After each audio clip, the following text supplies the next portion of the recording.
ہم اپنے گھروں کو ٹوٹنے سے بچانا چاہتے ہیں تو سب سے پہلے ہمیں اپنے رویوں کا جائزہ لینا پڑے گا۔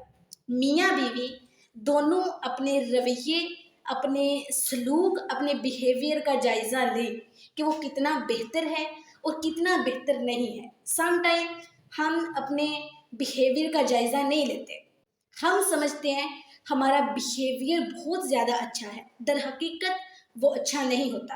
زیادہ تر ہم اپنے اچھے رویوں کو نظر کے سامنے رکھتے ہیں جبکہ ہم اپنے برے رویوں کو نظر انداز کرتے ہیں۔ میرے خیال سے انہیں نظر انداز کرنے کے بجائے انہیں نظر میں رکھنا چاہیے کہ یہ چیز میں غلط کر رہی ہوں، نیکسٹ ٹائم میں غلط نہیں کروں گی۔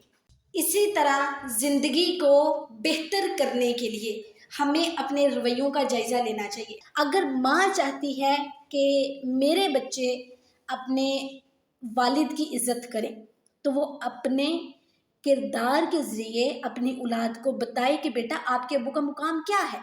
اگر باپ چاہتا ہے کہ میری اولاد اپنی ماں کی عزت کرے تو وہ اپنے انداز سے، اپنے کردار کے ذریعے انہیں بتائے کہ آپ کی ماں کی اہمیت اور آپ کی ماں کی قدر کیا ہے۔